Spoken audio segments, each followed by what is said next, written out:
vendredi soir de week-end de 1er mai.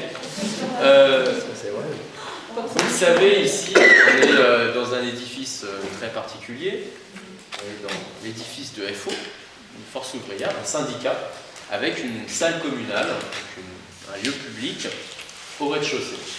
Ça symbolise en fait très bien ce qu'est Montluçon et ce qu'est notamment la gauche montluçonnaise. Ici, historiquement, syndicalisme et politique sont intrinsèquement liés. Surtout dans l'histoire de notre parti, on n'a absolument pas honte à dire qu'on est un parti de travailleurs, par des travailleurs, pour des travailleurs. Et donc notre réflexion sur le travail de ces derniers jours s'inscrit dans une très très longue continuité. On arrive sur un week-end de 1er mai, je le dis pour nos deux intervenants, ici on est sur les terres des Dormois. Et d'un Dormois en particulier, Jean Dormois, le forgeron du 1er mai, l'inventeur du 1er mai, une fierté locale, qui, notamment du fait de son engagement pour les travailleurs dans le milieu syndical, est devenu le premier maire socialiste de Montluçon. Donc on lui rendra hommage dimanche à 10h30, je crois, au cimetière de l'Ouest, 11h30 au cimetière de l'Ouest. Et aujourd'hui, on va essayer de parler des enjeux un peu plus actuels. On va lever le nez, pas s'intéresser qu'à nos racines, mais également aux débats qui nous traversent. Alors je dis bien qui nous traversent, puisque on a en ce moment donc, une loi qui s'appelle la loi travail, qui fait beaucoup de débats au sein de la famille de gauche. Et moi, je ne fais pas partie de ceux qui considèrent qu'il y a deux gauches irréconciliables. Je crois plutôt au dialogue. Je crois que dans une famille, on casse souvent les assiettes, on n'est pas toujours d'accord, mais on finit toujours par se retrouver sur l'essentiel. Et quand je dis l'essentiel, Jean Malo entre dans la salle. Faites-moi plaisir, restez assis. Cher Jean, bienvenue. Donc, à chaque fois, on essaye de mettre en place le dialogue. À chaque fois qu'il peut y avoir un débat, on essaye de confronter les points de vue et que chacun puisse se parler. Alors, parmi nous, aujourd'hui, on a donc, Jean Grosset. Jean est syndicaliste. Il a dirigé, ça c'était avant, il a dirigé l'UNSA de 2005 à 2015, avant de basculer donc, à la fin de l'année 2015 et de rejoindre Jean-Christophe Cambadélis comme conseiller social.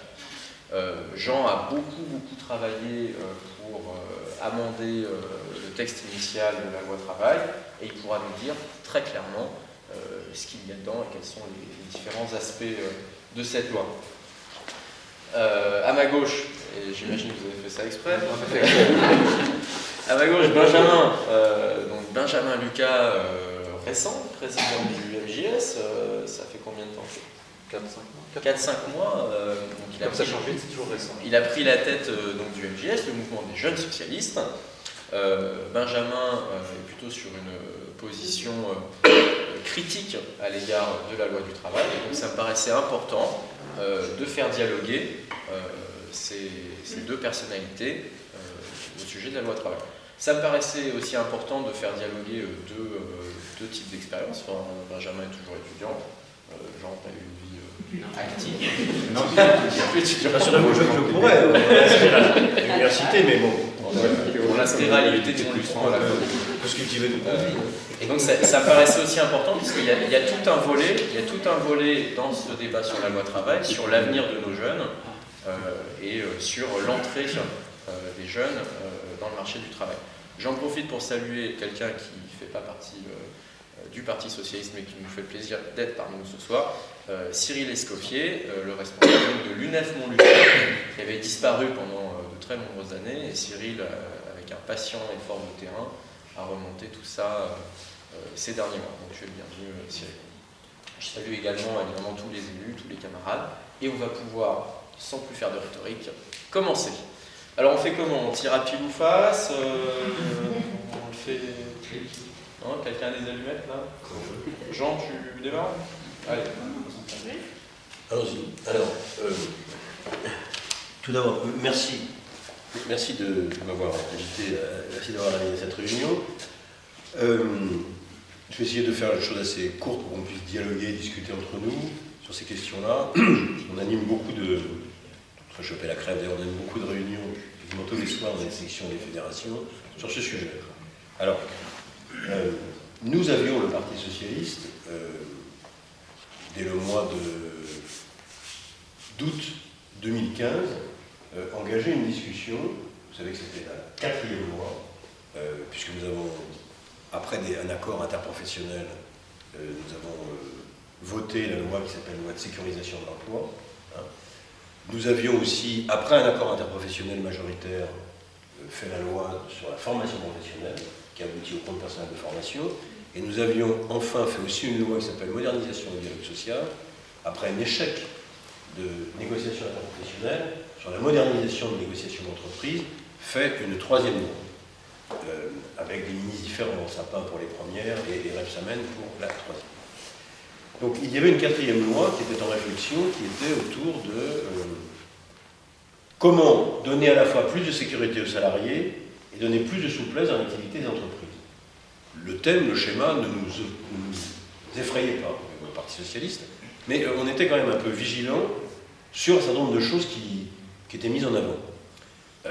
Au passage d'ailleurs, vous le savez sans doute, parce que un certain nombre d'entre vous sont élus, une fois qu'on est élu, c'est comme un gouvernement. Une fois que vous êtes élu à partir d'un programme de parti, mais quand vous êtes élu d'une maire, d'une mairie ou d'autres structures, le gouvernement est le gouvernement qui a été porté par les socialistes, c'est le gouvernement de la France. Étant le gouvernement de la France, ce n'est pas le gouvernement des seuls socialistes, ni des seuls syndicats. Donc à partir de ce moment-là, toute loi, surtout quand il concerne du travail, c'est l'objet de pression, de lobby et de bagarre. Il faut se mettre ça dans la... Et d'ailleurs, tout le temps. Et donc, à partir de là, nous étions, un certain nombre d'entre nous, dubitatifs sur le fait de se dire, en quelques mois, vouloir se prendre un casse-croûte aussi important que modifier le code du travail, ça nous paraît un challenge un peu compliqué. Et avec la symbolique que ça déclenchait dans la tête des gens. Deuxièmement, il y avait une réflexion à ce sujet. Nous pensons, je parle de la majorité du PS, nous pensions qu'on peut assouplir, certes. On peut faire en sorte, par exemple, les accords de maintien dans l'emploi, dans la loi de sécurisation de l'emploi. On peut se dire, comme l'ont fait les Allemands, quand ça va mal, il est préférable, ce qu'ont fait les Allemands avec le chômage partiel, quand ça va mal, il est préférable de réduire la voilure pour que personne ne pointe à Pôle emploi. Et ça, il n'y a pas de souci, c'est ce qui n'est pas forcément partagé dans le mouvement syndical, c'est plutôt une ligne réformiste. Donc, c'est quelque chose qui pouvait nous convenir, parce qu'on peut considérer que, momentanément, quand c'est codifié par un accord, on peut momentanément, changer les heures de travail, même bloquer les salaires, pour à un moment donné repartir. Ce qu'ont fait les Allemands avec le chômage partiel. Et donc, mais nous n'étions pas convaincus, je ne suis toujours pas d'ailleurs, qu'une loi sur l'activité et le travail, qui est la loi portée par la ministre du Travail actuelle, il fallait surtout mettre l'accent sur un assouplissement des motifs de licenciement. Nous n'étions pas convaincus de ça. Et d'ailleurs, nous avons essayé pendant plusieurs mois. Pourquoi ? Parce que un code du travail et des règles, c'est fait pour éviter une concurrence déloyale, c'est fait pour protéger les salariés, ce n'est pas fait pour créer de l'emploi. Donc ça, c'est un vrai sujet. Nous ne sommes pas hostiles à assouplir les règles du marché du travail. Nous ne sommes pas hostiles. Mais cela étant, et d'ailleurs, pour aller vite, puis venir à ce qui reste de la loi et tout, pour qu'on puisse discuter, on parle plus long que 15 minutes, quand sont restés dans la loi, notre position était de dire, il y a quelque chose de très important, c'est le compte personnel d'activité. C'est-à-dire, il y a eu le compte personnel de formation dans la loi de formation professionnelle. Donc le compte personnel d'activité, même s'il est un peu maigre aujourd'hui, c'est une porte que vous ouvrez, comme a été la Sécu en 1945. Vous posez quelque chose. Parce que quel que soit, je souhaite qu'on gagne les élections, comme vous, mais quel que soit ce qui nous arrive, c'est compliqué de retirer un compte personnel d'activité. C'est comme la Sécu. Donc, nous pensions qu'il fallait mettre ça comme le centre, et puis qu'après on pouvait discuter autour de la négo d'entreprise, j'en parlerai, moi je suis favorable à la négociation d'entreprise, mais la barque chargée avec la barémisation des prud'hommes et la modification, l'assouplissement des licenciements économiques a donné un signal terrible. Ce signal terrible, ça a été, chacun a dit, bah, écoutez, ah oui, on va donc être licencié très facilement. Dans une situation angoissante, même si ça redémarre, pour l'instant, la courbe n'a pas été inversée. Et pour n'importe quel salarié qui travaille dans le privé, l'angoisse c'est le chômage. Donc, et nous pensions que c'était une erreur. C'est ce qui a fait dire, en travaillant avec Jean-Christophe, c'est ce qui lui a fait dire je ne voterai pas la loi en état. Parce que nous n'étions pas d'accord avec, sans passer sur une position archaïque, si je puis dire, nous n'étions pas d'accord et avec le fait de dire on assouplit tellement le licenciement, ça veut dire que c'est la vieille formule qui est partagée par certaines. C'est un débat dans toute l'Europe, hein, un débat qui traverse tous les partis sociaux-démocrates, qui est de dire le choc de confiance, c'est de dire pour embaucher ou pour licencier. Si vous avez suivi une émission où il y avait Laurent Berger un soir, ça donne l'exemple en Angleterre, on vous licencie par SMS. Ça ne crée pas d'emploi. Ça crée plus de précaires. Ça crée plus de gens en difficulté. Et encore une fois, l'assouplissement, qu'il faille assouplir, permettre qu'il y ait des éléments de plus grande négociation collective, certainement. Je ne suis pas d'accord. Donc, vous savez ce qu'il en a été. Il a failli y avoir un mouvement social très important. Le parti a fait bouger les choses avec les députés, parce que nous en avons ici. Le parti a fait bouger les choses de telle façon que nous sommes revenus à un autre texte. Le rapporteur, Christophe Sirugue, a début cette phrase, d'ailleurs qui est plutôt assez simple, en disant « on est sur un nouveau départ ». Et qu'y a-t-il dans le texte aujourd'hui? Et c'est la raison pour laquelle, d'ailleurs, le texte n'aurait pas bougé. Il y avait un mouvement social aussi important que le CPE. Parce que l'ensemble des syndicats, le mouvement syndical est cassé en deux, vous l'avez vu. Il y a une partie des syndicats qui demandent l'amélioration du texte, qu'ils ont obtenu en partie, et d'autres qui continuent à demander le retrait. Bien. Mais il n'empêche que sur ce qu'il y a dans le texte aujourd'hui, on retrouve le compte personnel d'activité avec un élargissement du compte personnel de formation, notamment pour ceux qui n'ont pas réussi leur cursus scolaire, donc c'est une bonne chose. Le parti se bat toujours avec certains syndicats pour que le compte épargne-temps soit intégré. Des morceaux d'engagement citoyen vont être intégrés dans le compte personnel d'activité, mais le compte pénibilité est intégré dans le compte personnel d'activité. Alors le compte pénibilité, ça fait hurler certains employeurs. Si vous avez toujours suivi, quand vous écoutez des gens qui travaillent dans des métiers extrêmement durs, une fois il y avait quelqu'un qui parlait de ça, qui travaillait dans un abattoir, hein, qui était cassé, trouble musculo-squelettique, et ainsi de suite. Le fait qu'on est le seul pays d'Europe à avoir mis le compte personnel, le compte de pénibilité, le mettre à l'intérieur, ça signifie que vous donnez des heures supplémentaires pour la formation. Bien. Donc, c'est modeste, mais ça existe. Deuxième chose qui existe dans le projet de loi, c'est la garantie jeune. Ça, tu en parleras, à mon avis, de façon plus explicite et de façon plus qualifiée que moi. Existe aussi, il y avait des questions un peu complexes en termes de santé au travail, ça a été rectifié dans l'optique de ce que demandaient les syndicats, tous les syndicats. Il y a aussi on demande un regroupement des branches, pour ceux qui ne connaissent pas forcément le privé, les règles dans le privé, c'est les conventions collectives. Les conventions collectives, vous en avez 700. Vous en avez plus de la moitié qui ne fonctionnent pas. Je le dis parce qu'il y a des gens qui idolâtrent les conventions collectives, mais c'était quelque chose qui existait à travers les âges. Il y a la moitié des conventions collectives qui ne fonctionnent pas. Donc le fait de les regrouper permet justement que les conventions collectives fonctionnent réellement. Deux autres sujets parmi d'autres, il y a un contrôle plus important sur les travailleurs saisonniers, il y a une amélioration du contrôle sur les travailleurs détachés. Les travailleurs détachés, j'ai été amené à porter une saisine, je suis au Conseil économique et social environnemental sur les travailleurs détachés, qui a fait l'unanimité d'ailleurs de toutes les forces syndicales, qu'elles soient patronales ou syndicats de salariés.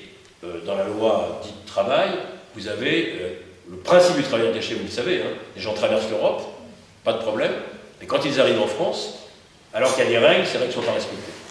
On les fait travailler en dehors du salaire qu'ils doivent avoir, on ne les héberge pas correctement, enfin il y a, je ne vais pas vous faire une thèse là-dessus, mais il y a un dumping social, une concurrence déloyale qui est organisée autour des travailleurs détachés, et dans la loi El Khomri est repris les 5 articles qui complètent ce qui avait été fait par le député Savary et la partie de loi Macron concernant les travailleurs détachés, où nous avons d'ailleurs fait modifier, y compris, des éléments de la directive européenne, c'est-à-dire qu'on va dans le détail. Il y a aujourd'hui à peu près 8 à 900 contrôles par mois, il y a déjà 5 entreprises qui ont été traduites au tribunal, Plusieurs d'entre elles ont des amendes extrêmement lourdes avec interruption des chantiers. Et donc ça permet, non pas que ces gens soient livrés à la police, mais qu'ils vivent dans des conditions décentes. Il y a ça. Enfin, il y a une question qui peut poser problème, je l'entends encore, c'est les fameux accords d'entreprise. 2 minutes là-dessus, c'est pour ça que je termine là-dessus, parce que des gens vous disent, la loi, elle permet que chacun ait son code du travail dans chaque entreprise. Donc je voudrais qu'on creuse cette discussion et qu'on réfléchisse entre nous. D'abord, les conventions collectives sont très importantes. C'est une invention en 1919, au début, par les patrons. Et les syndicats de salariés passent un accord, et c'est relancé en 1936 par les accords Matignon, où les conventions collectives s'appliquent dans toutes les entreprises. Bien. C'est bien, convention collective de la métallurgie, c'est pour toute la métallurgie. La santé privée, c'est pour toute la santé privée. Bien. Mais il y a toujours eu une discussion à l'intérieur du mouvement syndical français et du Parti socialiste sur ce qui explique, en 1936, quand le patronat reconnaît les conventions collectives, il reconnaît les délégués du personnel, mais il refuse la présence syndicale dans l'entreprise. C'est une vieille tradition du patronat français. Il n'y a pas de présence syndicale dans l'entreprise. Donc il faut 36 les délégués du personnel, il faut 45 l'effondrement de l'État français, avec l'attitude très patriotique de Renault et d'autres, pour que les comités d'entreprise s'imposent à l'intérieur de l'entreprise, et enfin il faut la grève générale de 68 pour obtenir la section syndicale de l'entreprise. Et dernière chose, c'est l'avènement des socialistes en 81 avec les lois Auroux qui permet pour la première fois la négociation d'entreprise. Je le dis parce que, ce n'est pas un gros mot de négociation d'entreprise. Alors, on nous dit, mais dans l'entreprise, le salarié en lien de subordination va subir la pression des patrons. Oui, peut-être. Mais je vous signale tout de suite que pour ceux qui connaissent le mouvement syndical, dans les conventions collectives, quand vous êtes dans la prévention sécuritaire des conventions collectives très dures, les délégués qui viennent, la pression des patrons, elle est très forte.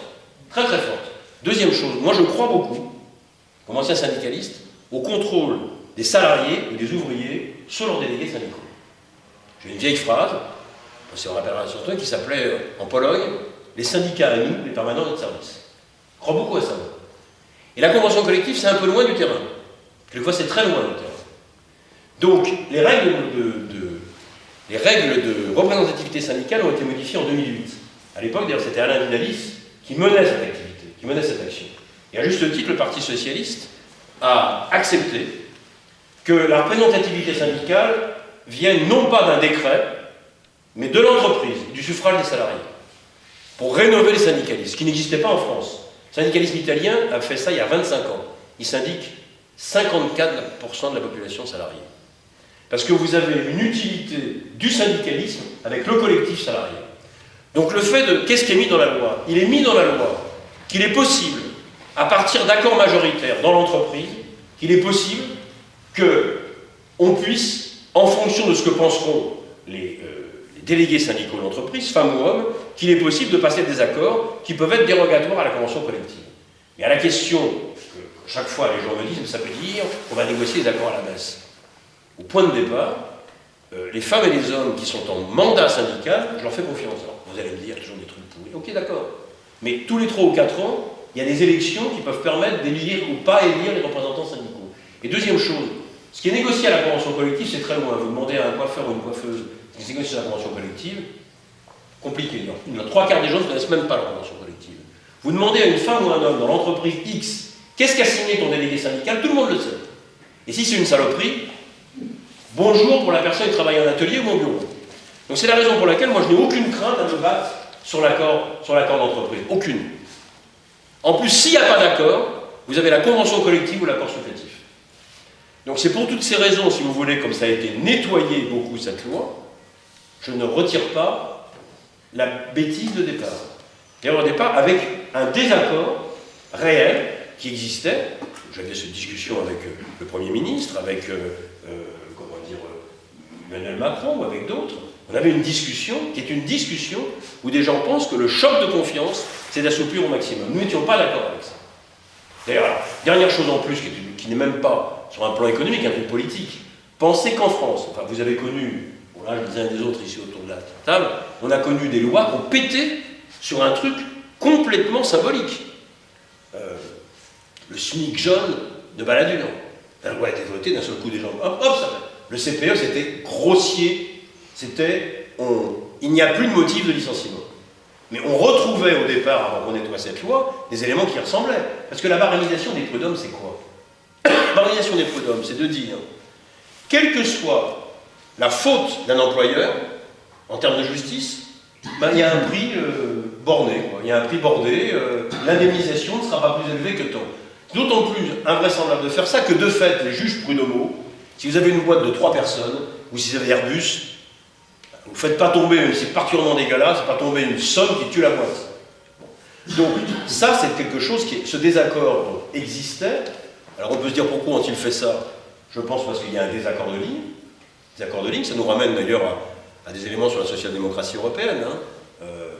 Est-ce qu'on est au gouvernement pour y développer une ligne réformiste, socialiste, social-démocrate, ou on est au gouvernement seulement pour gérer? C'est une vraie question, qui nous ramène à ce qui se passe en Autriche d'ailleurs. Il y a la montée de l'extrême rouge, mais aussi il y a la perception qu'ont un certain nombre de gens des partis socialistes, social-démocrates dans le nôtre. Pardon? C'est la droite, c'est ce que j'ai dit? C'est un mauvais lapsus. Très mauvais lapsus. Très mauvais lapsus.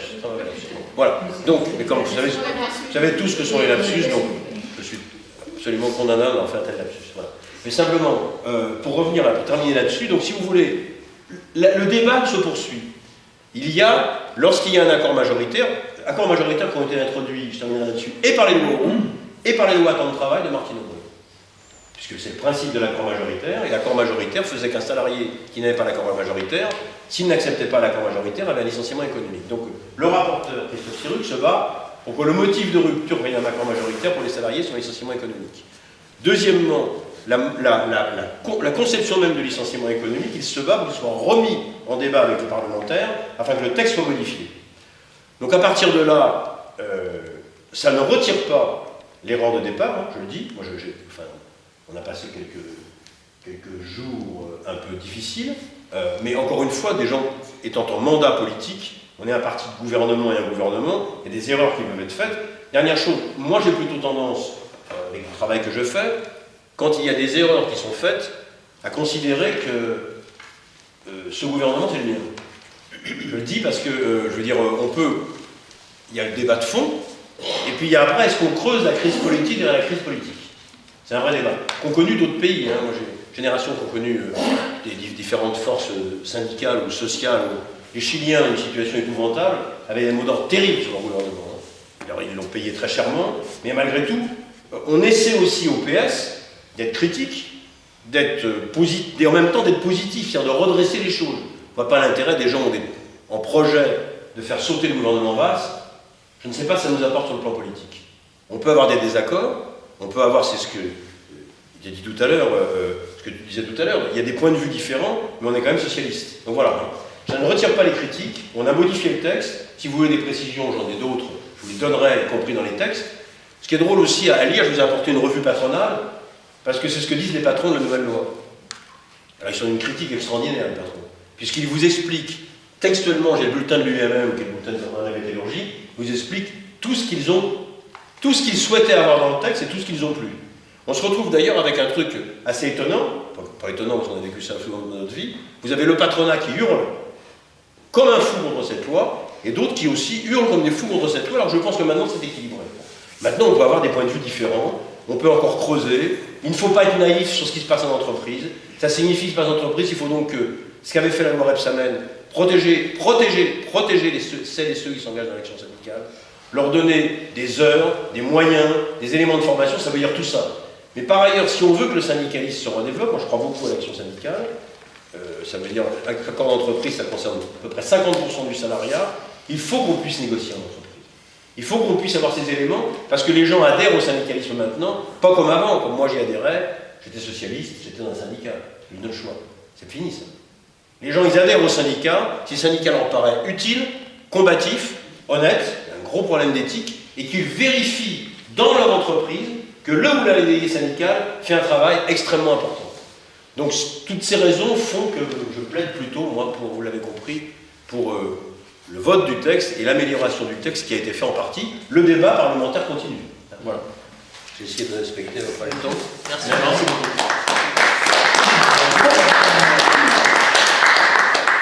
Donc, ton historique contemporain, hein, c'est très bien que le parti soit emparé du texte et que Jean-Christophe ait dit qu'il ne voterait pas en l'état. C'était l'avant projet. Moi, je peux te dire que j'ai assisté à des réunions du groupe socialiste qui étaient particulièrement houleuses.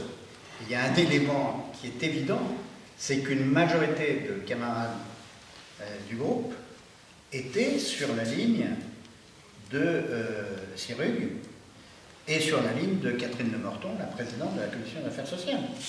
C'est-à-dire que dans notre groupe, il n'y avait pas de majorité pour voter le texte tel qu'il existait avant d'être rectifié et d'être adopté par le Conseil des ministres. Voilà, le Parlement ne sert pas à grand-chose, mais on est quand même sur le fondement d'une majorité et ce texte n'aurait pas pu passer tout simplement parce que la majorité y était opposée. Et je pense que l'évolution du texte et le travail remarquable qu'a fait Christophe Sirugue en notre nom, en tout cas pour les parlementaires, aboutit à un texte sur lequel on peut peut-être ne pas être tous d'accord, mais qui n'a rien à voir avec l'esprit de l'avant-projet. Je voulais préciser ça. Donc, on a parlé de nettoyage du texte, mais pas tout le monde ne partage pas la même opinion sur l'étendue du nettoyage. Juste pour revenir sur ton lapsus, Jean, lapsus d'autant plus regrettable qu'on sait d'où vient Jean, c'est-à-dire justement de l'extrême gauche. Donc, c'est le cas de quelques-uns d'ailleurs, je ne vais pas le balancer dedans. Benjamin, tu as la parole pour une quinzaine de minutes. Moi, je n'ai pas la chance de venir de l'extrême gauche. Moi, j'ai commencé comme un social-démocrate réformiste modéré, donc je vais essayer de rester sur cette pente-là. Non, mais je veux remercier d'abord Nicolas pour son invitation. Ça me fait extrêmement plaisir de pouvoir venir. En plus, ce qu'on dit ou fait les jeunes socialistes a été beaucoup commenté dans la période récente et beaucoup interprété par un certain nombre de camarades. Donc, merci pour ça, merci M. le député, merci le syndicat étudiant qui est présent. Je crois qu'on est important et on se retrouvera tous là-dessus pour dire qu'on a besoin dans notre pays, et quand la gauche est au pouvoir encore plus, elle a besoin d'un mouvement social fort, elle a besoin d'une vie syndicale forte, et là-dessus, comme sur beaucoup de choses d'ailleurs, on se retrouvera avec Jean. Moi, je partage beaucoup de ce que tu as dit comme constat théorique, comme objectif politique que nous voulions poser. Je pense qu'on aura un désaccord, une discussion au moins sur un certain nombre de sujets pratiques, mais qu'au moins, je crois qu'ici, nous partageons tous la même ambition de ce que doit être un dialogue social moderne et responsable, de ce que doit être une réforme du travail de gauche. Après, la question est où est-ce qu'on voit les avancées, où est-ce qu'on voit les reculs. Je dirais donc deux choses. Moi, d'abord, grâce à vous, j'ai eu l'occasion de lire la dernière version, c'est l'issue de la commission des affaires sociales. J'ai fait les deux premières, voilà, là, du coup, j'ai la nouvelle version. Grâce à vous, j'ai quelques heures de lecture. C'est un texte complètement imbitable, mais bon, quand on s'y accroche un peu, on peut y arriver. C'est bien que je suis étudiant en droit et que j'y vais pas souvent, ça me permet de réviser grâce à vous. Donc, je vous remercie rien que pour ça. Donc moi, j'essaierai de m'attacher sur deux choses, et de parler du texte, mais aussi, parce que dans une réunion du Parti Socialiste, du contexte politique et de ce que Jean disait sur ce que ça amène sur 2016. J'en profite pour dire, puisque je vois Jean Malheur, je pense que si la primaire de 2011 n'avait pas donné ce résultat-là, mais qu'elle avait permis, comme c'était mon choix, de désigner Jean Malheur candidat à la présidentielle, on n'en serait peut-être pas à ce débat-là. C'est une autre affaire. D'abord, sur le texte, je crois qu'effectivement, on parlait de nettoyage. C'est pas parce qu'on nettoie une pièce très sale qu'elle est propre à la fin forcément. Mais en tout cas, il faut reconnaître une première chose, c'est un nettoyage considérable de ce texte. La première version, on l'a dit, elle faisait, je crois, globalement l'unanimité contre elle. On a assisté au même bureau national qui était extrêmement clair sur cette loi, qui a eu une mobilisation considérable des nôtres. J'y reviendrai, parce que la mobilisation qu'on a eue dans la rue, c'est pas comme dans le cas du mariage pour tous, une mobilisation de nos adversaires politiques. Là, on avait une mobilisation de l'essentiel, pour avoir été dans une manifestation, on me l'a reproché, mais du coup au moins j'ai pu y faire une petite analyse sociologique et électorale des gens qui étaient là. Ce sont des électeurs du 6 mai 2012 de François Hollande.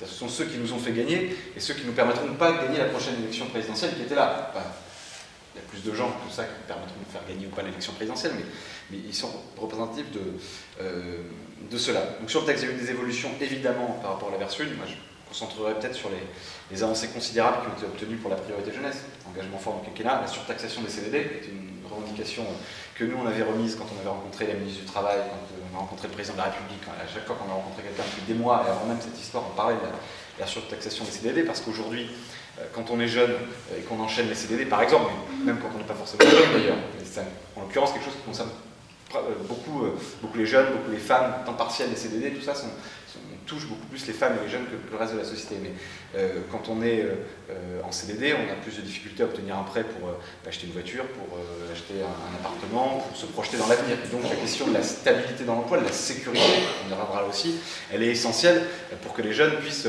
conquérir leur autonomie, s'émanciper, pas vivre soit au crochet de leurs parents, soit au crochet d'un certain nombre de dispositifs de solidarité qui sont essentiels et sur lesquels aussi on pourrait discuter. Donc il y a eu ça. Il y avait évidemment, j'en parlais, la garantie jeune, qui est un dispositif qui fonctionne bien, que la gauche peut se féliciter d'avoir mis en œuvre, parce qu'il permet à des jeunes qui sont complètement largués du système, c'est-à-dire qui sont ni en emploi, ni en formation, qui sont des décrocheurs, qui sont exclus dans la société, ça leur permet d'avoir non seulement une solution financière, 460 € par mois, mais en plus d'avoir un accompagnement, un dispositif d'insertion, et donc la généralisation. Alors, nous, c'est peut-être, voilà, je disais, moi j'ai démarré social-démocrate, donc je vais peut-être me gauchir un peu là-dessus, je vais être un peu jusqu'au boutiste.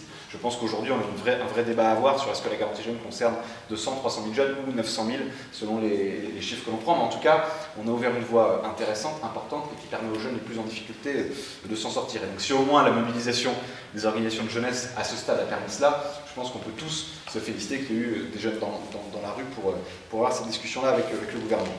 Puis, beaucoup de choses aussi.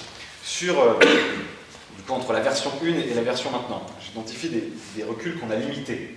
Pour moi, ce sont toujours des reculs, mais qu'on a limités, là aussi, grâce à nos parlementaires, grâce à la mobilisation, grâce aux négociations avec les syndicats. Je prends quelques exemples. Sur le temps de travail des apprentis, par exemple, de moins de 18 ans, aujourd'hui, il faut un accord d'inspection du travail.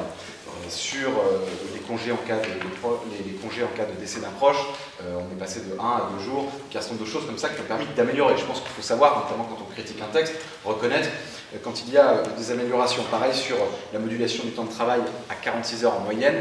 Jusque-là, elle était possible sur 14 semaines, elle est sur 12. Donc là aussi, on voit des avancées. Il y a aussi eu des choses qui ont été annoncées et qu'on a encore du mal à se voir concrétiser, parce que tu parlais des plafonnements d'indemnité pour le mal en cas, je le rappelle parce qu'on a eu le débat à ce moment-là, de licenciement abusif. Donc quand il y a une faute qui est commise, quand on licencie et qu'on ne devrait pas licencier. On a eu d'ailleurs un vrai débat sur la prévisibilité, etc. Aujourd'hui, Manuel Valls, c'est pas aujourd'hui, mais il avait annoncé que c'est pas dans la loi, mais qu'il y aurait probablement un décret qui permettrait quand même de reprendre ce barème-là. Je pense que là, il faut faire très attention parce qu'on ne peut pas donner de la prévisibilité à un employeur pour licencier. Moi, je ne partage pas l'analyse de ceux qui disent on licencie par plaisir. Personne ne licencie par plaisir. Et quand il y a un licenciement jugé comme abusif, il ne faut pas qu'on puisse en prévoir le coût, sinon ça devient juste une opération de comptabilité, de prévoir comment on pourrait licencier de façon abusive. Donc là-dessus, là aussi, grâce à la mobilisation de nombreux socialistes, on a pu faire reculer le gouvernement sur ce sujet-là. On n'a pas touché aux critères de licenciement économique, et ça je pense que c'est encore un vrai débat qui est devant nous et qui devra, à l'issue du débat parlementaire, aboutir. Peut-être reprendre un petit peu plus de temps. Ouais, après j'y reviens, mais je vais essayer d'aller vite là-dessus pour me concentrer du coup sur ce qui fait vraiment débat entre nous.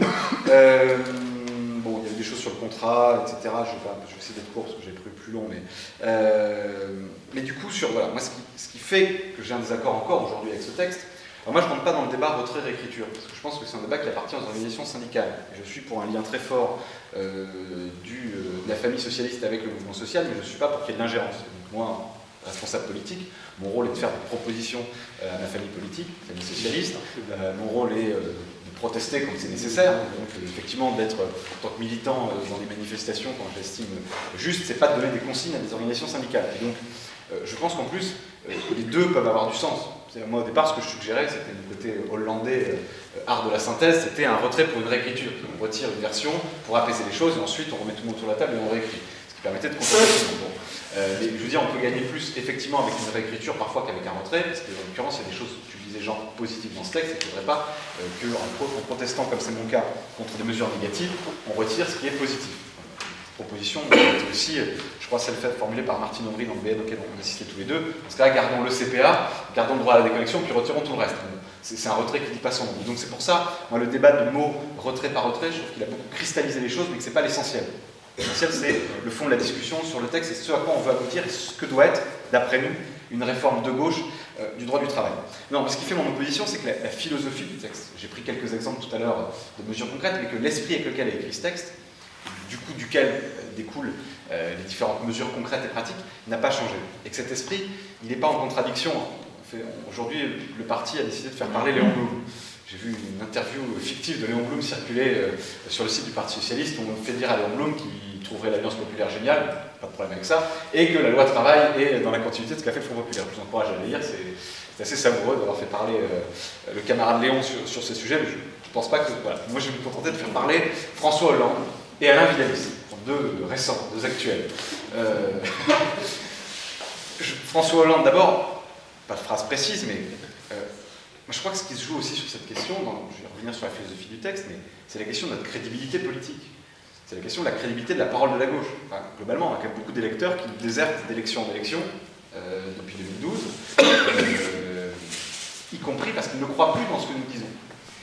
Et c'est compliqué d'y croire. Quand on a fait une campagne, je vais me souvenir de l'entre-deux tours de la présidentielle de 2012. Sarkozy décide de faire un meeting le 1er mai, on va fêter bientôt l'anniversaire, au Trocadéro, en opposition aux journées pour les droits des travailleurs, où il parle du travail.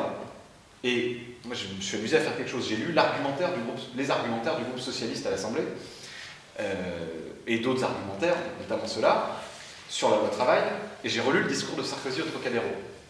Les propositions ne sont pas les mêmes, je ne mets jamais de signe égal entre la gauche et la droite, mais les argumentaires, les présupposés économiques, idéologiques qui justifient ce que nous faisons sont les mêmes. C'est-à-dire, on explique qu'il faut de la souplesse. Ce que Jean, tu dénonçais tout à l'heure, l'idée, c'est-à-dire, pour la résumer grossièrement, que le code du travail est un frein à l'emploi.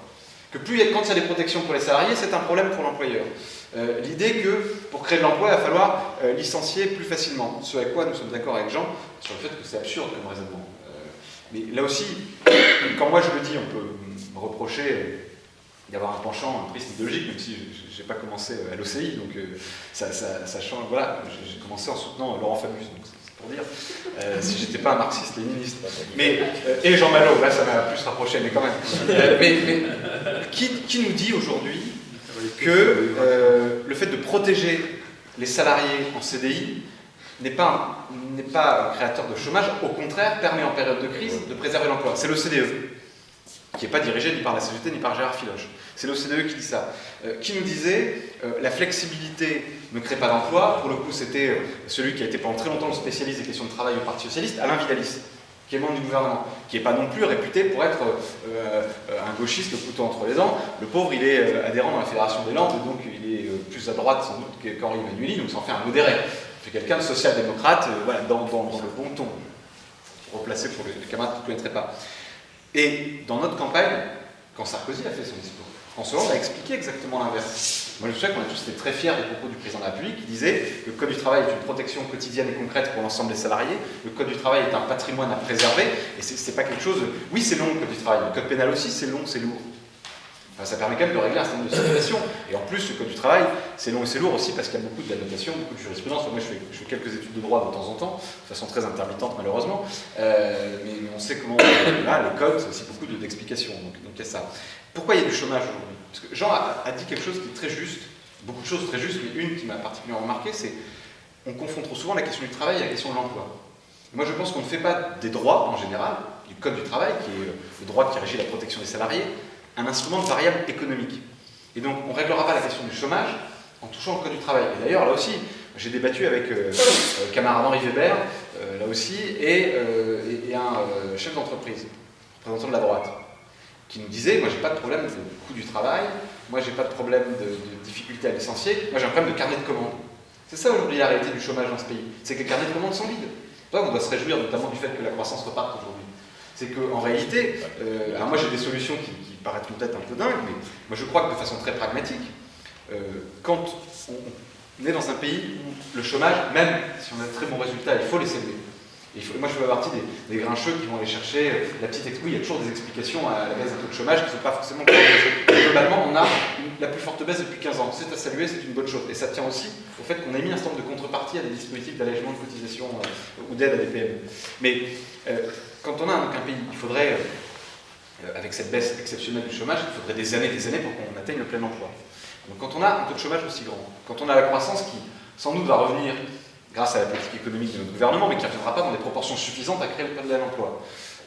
Et qu'on a des gains de productivité qui font que plus on avance, plus les salariés produisent en moins de temps avec moins de ressources, les mêmes quantités, voire plus de quantité, c'est pragmatique que dire qu'il faut partager le travail. Et là aussi, c'est pas quelque chose d'ancestral, ça remonte pas au Front populaire, ça remonte à ce qu'on a fait entre 1997 et 2002, quand toute la gauche était rassemblée dans un même gouvernement, quand on a créé 350 000 emplois, ça c'est pareil, c'est pas moi qui le dis, c'est l'INSEE, et qu'on a permis de vivre mieux. Moi, je ne vois pas comment aujourd'hui on va expliquer qu'il faut envisager la possibilité dans les entreprises de réduire la majoration des heures supplémentaires de 25 à 10%, alors que pendant des années, sur des marchés, tous ici, on a expliqué à des gens pour les convaincre de voter à gauche plutôt qu'à droite, que la réduction du temps de travail, c'était le meilleur outil qu'on avait trouvé jusqu'alors pour créer des emplois, pour que les gens vivent mieux.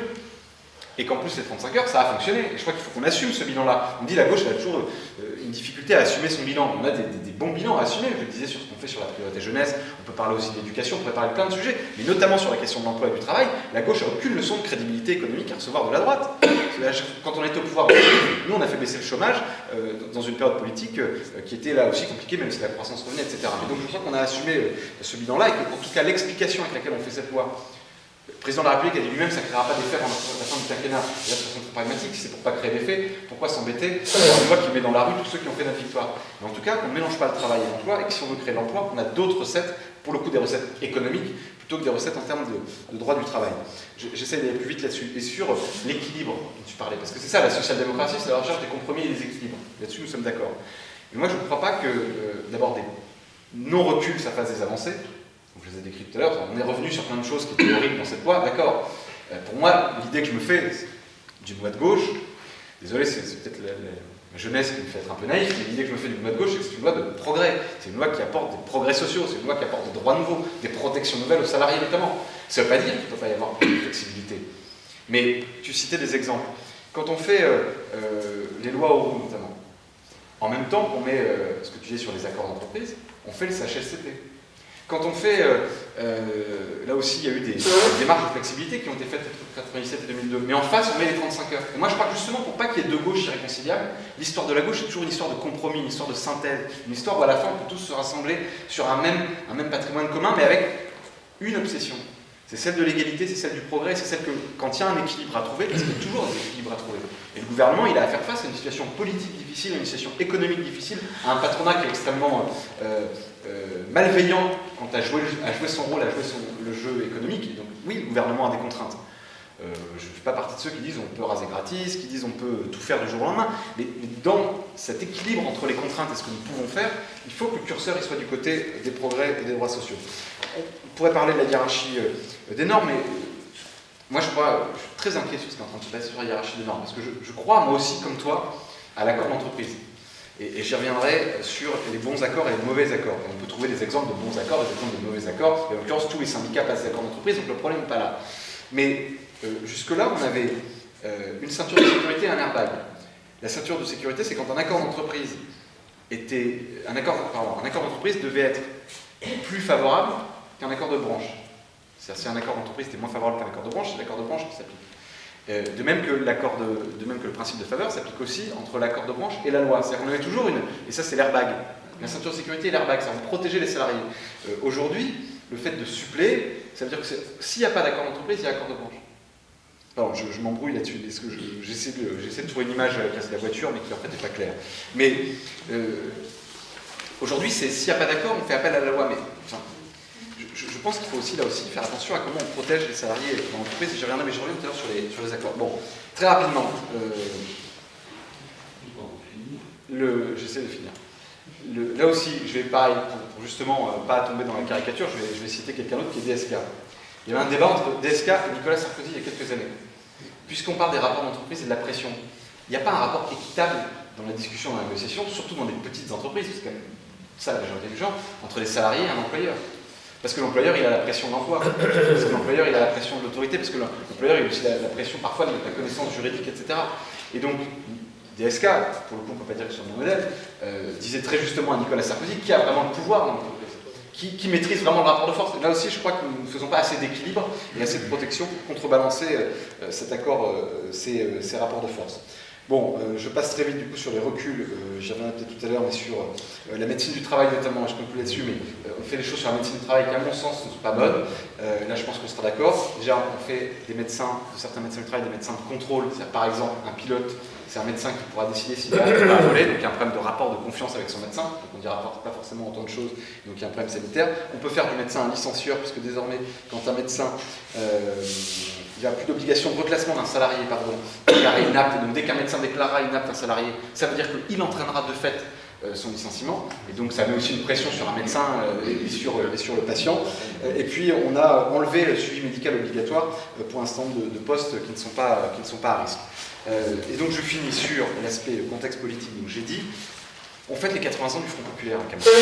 Et donc moi je trouve très curieux quand même qu'on considère, tu l'as dit Jean, quand on est élu, on n'est pas là pour mener la politique de son camp. Enfin, on n'est pas, François Hollande n'est pas le président uniquement des socialistes. S'il pouvait l'être de tous les socialistes tout le temps, ce serait déjà bien, mais effectivement il est le président de tous les Français. Mais dans un an, nous sommes en élection présidentielle. Il n'y a personne dans cette salle qui souhaite que la gauche perde. Et donc, puisque personne ne souhaite que la gauche perde, personne ne souhaite qu'elle soit divisée. Parce qu'aujourd'hui, si la gauche est divisée, si vous avez plusieurs candidats de gauche à l'élection présidentielle, la probabilité du deuxième tour est assez réduite. Et moi, je viens d'une région de Nord-Pas-de-Calais-Picardie, les Hauts-de-France maintenant, où j'ai dû voter à droite, faire barrage à l'extrême droite. Je l'ai fait une fois, parce que je pense qu'on ne peut pas mettre un signe égal entre la droite et l'extrême droite pour faire barrage à l'extrême droite, et que je ne voulais pas que Le Pen soit président de région, et j'ai pas envie que ma génération, que notre génération Nicolas, soit amenée pendant des années, des décennies, à devoir arbitrer dans des second tours entre la droite et l'extrême droite, ce qui est plus épanouissant. Et donc, nous devons rassembler la gauche. Et tu disais la social-démocratie, moi je suis profondément social-démocrate. La social-démocratie, c'est une histoire de compromis. La social-démocratie, c'est une histoire de synthèse. Moi, c'est aussi pour ça que j'ai soutenu avec enthousiasme François Hollande pendant la présidentielle de 2012. C'est parce que François Hollande, il incarnait cet esprit de synthèse, cette capacité à rassembler. Prenez ce qu'on a fait entre 1997 et 2002. On avait dans un même gouvernement Fabius Strauss-Kahn qui proposait un certain nombre de libéralisations, etc., qui n'étaient pas des gauchistes de l'économie. Et puis Marc-Georges Buffet, Martine Aubry, qui faisait les 35 heures, la CNU, etc. Et c'est cet équilibre-là. Nicolas a commencé en disant qu'il n'y a pas de gauche irréconciliable. Je suis profondément d'accord avec ça. Mais si on veut qu'il n'y ait pas de gauche irréconciliable, il y a un certain nombre de mesures qu'on ne peut pas prendre. D'abord politiquement, et je l'ai dit, et on aura plus de temps d'en parler sur ce qu'elles impliquent concrètement dans la vie des gens, mais aussi sur les symboles. C'est le cas quand on fait la déchéance de nationalité, on fracture la gauche. C'est le cas quand on fait le travail du dimanche. C'est le cas quand on fait la loi travail. On ne peut pas dire aujourd'hui l'inverse de ce qu'on a dit et ce pourquoi on a été élu en 2012. Et je pense que là-dessus se joue une grande part de notre crédibilité.